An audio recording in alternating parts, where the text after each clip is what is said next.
Tem sido recorrente o meu pensamento sobre que sociedade é essa que nós estamos construindo.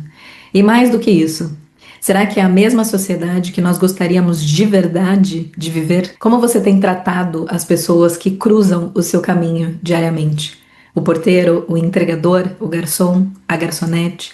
Como você tem tratado os seus colegas de trabalho, um desconhecido no transporte? Porque são nesses pequenos encontros que mora uma parte considerável da sociedade que nós construímos ou desconstruímos todos os dias. Esses dias eu vi uma campanha muito sensível, por sinal, que dialoga muito com isso que eu venho pensando.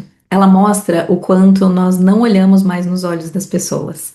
A atriz da campanha propõe para cada um dos entrevistados que, por um minuto contados no relógio, eles sustentem o seu olhar no olhar dela. E nitidamente, isso é muito difícil para a maioria, porque é verdade, a gente passa pelas outras pessoas como se elas não existissem. Nós não enxergamos, não sustentamos o olhar.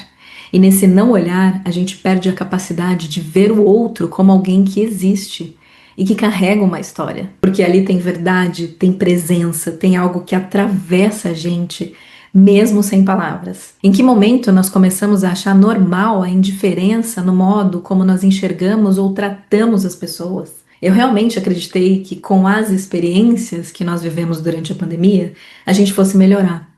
Tinha ali um senso coletivo possível de existir, uma possibilidade de criar consciência do quanto nós somos vulneráveis e interdependentes. Mas aí a vida voltou ao normal. E sejamos honestos, esse normal é o problema. Um normal de pressa, de cansaço, de relações descartáveis, de uma liberdade que é confundida muitas vezes com falta de responsabilidade. É só sair na rua por alguns minutos para sentir. O tempo do outro não importa mais. O espaço do outro não importa mais. O outro não importa. O que me assusta às vezes é como o desrespeito foi ficando justificado em atitudes que parecem pequenas. Ou pior ainda, mas é só o jeito daquela pessoa, como se fossem nada, mas não são. Um exemplo que me deixou indignada, esses dias eu fui ao cinema e o chão estava coberto de pipoca e refrigerante pisoteado. Os assentos também estavam cobertos de refrigerante e de pipoca. Enfim, uma sujeira. É sério que a pessoa sequer tem a capacidade de se comportar naquele ambiente? De cuidar daquele espaço que ela provavelmente encontrou limpo? Isso é respeito?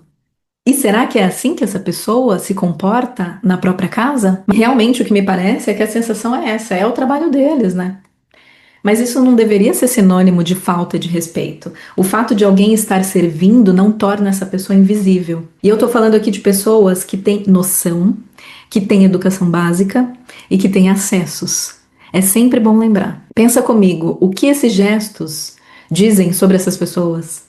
Sobre o senso de empatia, sobre a capacidade de ver no outro alguém com uma vida tão importante quanto a dela. Eu sei que pensar numa sociedade onde o outro respeita o espaço do próximo, onde o outro ocupa um lugar com cuidado, pensando que uma outra pessoa, depois que ela sair dali, vai usar aquele mesmo ambiente, pode soar idealista demais, porque tá todo mundo exausto, tentando dar conta do trabalho, das contas, da vida. Muita gente está literalmente sobrevivendo. Mas será que por isso a gente precisa abrir mão do cuidado?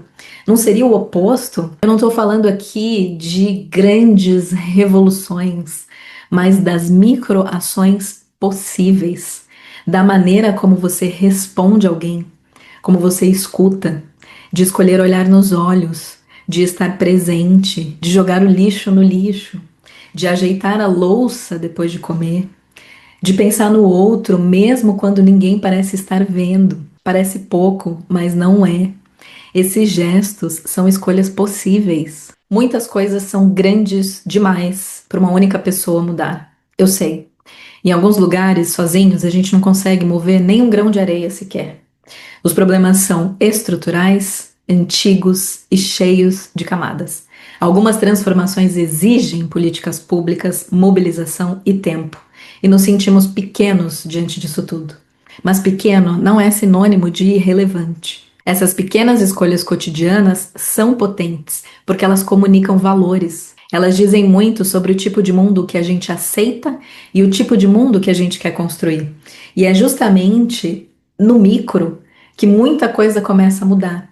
O jeito como nós tratamos quem está ao nosso redor, o quanto nós consideramos o tempo do outro, o quanto a gente consegue criar um espaço seguro para alguém simplesmente existir como é. Eu sinto que nós desaprendemos a pensar no nós. E aí, aos poucos, a gente se distancia tanto que já não lembra mais que ninguém vive sozinho de verdade.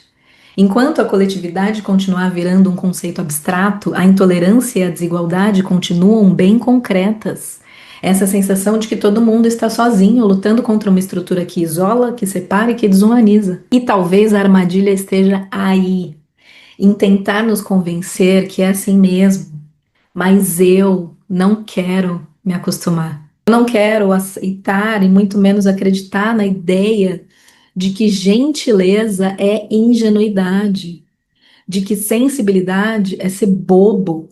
Eu não quero compactuar com um mundo em que cuidar do outro virou exceção. Então, por mais que pareça pouco, eu escolho continuar me importando. Eu escolho o incômodo, eu escolho não endurecer, porque se eu me acostumar, aí sim eu deixo de ser quem eu sou. E você?